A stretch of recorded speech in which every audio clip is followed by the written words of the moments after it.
नमस्कार मंडळी, आज बनवणार होतात ना अंडा करी. तर त्यासाठी मी इथे कांदा भाजून घेतला आणि एक टोमॅटो पण भाजून घेतला, लसणाच्या पाकळ्या खोडून घेतल्या आणि त्याच्यामध्ये मी अद्रकचा थोडा तुकडा टाकला आणि खोबरं पण भाजून घेतलं आणि थोडीशी कोथिंबीर. तर सर्वप्रथम आपण एका मिक्सरच्या भांड्यामध्ये कांदा, टोमॅटो, अद्रक आणि लसूण आणि थोडीशी कोथिंबीर आपण वाटून घेणार आहोत आणि त्यानंतर खोबरं पण आपण त्यामध्ये वाटून घेऊ दुसऱ्या याच्यामध्ये.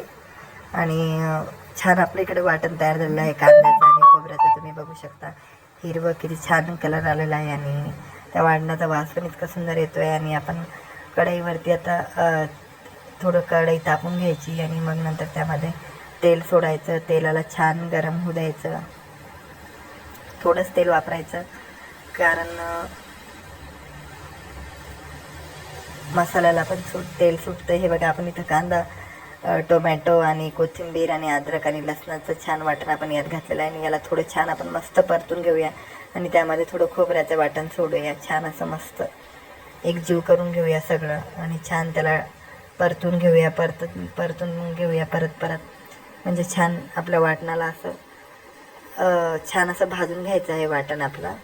छान म्हणजे त्याची फोडणी अशी सगळ्या घरात त्याचा सुगंध येईल असं इतकी छान आपण त्याला परतवणार आहे. आणि त्यामध्ये आपण गरम मसाला, लाल तिखट आणि थोडं काळा मसाला घालायचा आहे आणि छान त्याला कलर येतो. मग लाल तिखट हे मी घरचंच वापरलं आहे, तुम्ही बघू शकता, चपाटा मिरचीचा. आणि थोडंसं अंबारीचा काळा मसाला, कांदा मसाला पण मी यात घातलेला आहे, तुम्ही बघू शकता. आणि इतकं सुंदर बघा किती छान त्याला तेल सुटलेलं आहे. आणि यात थोडं मीठ टाकायचं आहे.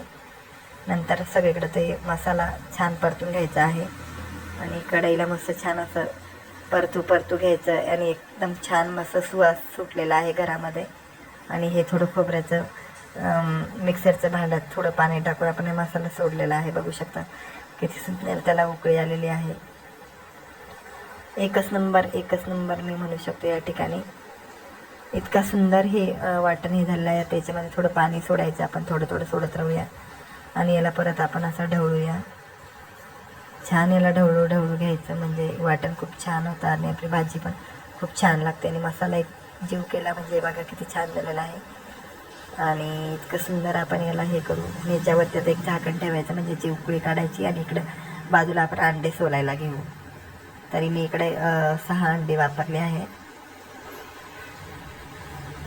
आणि छान आपण आता ते झाकण काढून येतं अंडी सोडून देऊ.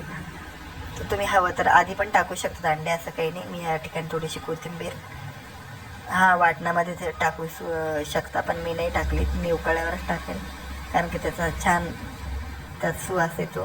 त्याच्यात बघू शकता मी अंडी छान एका चाकूने त्याला चिरा केलेला आहे त्याच्या मध्ये. आणि हे बघा किती छान तर त्याच्यावरती आलेलं आहे. आणि याला छान 1-2 मस्त उकळून घ्यायची, इतकी सुंदर भाजी लागते. आणि याच्यावर आता झाकण ठेवू आपण 5 मिनिट.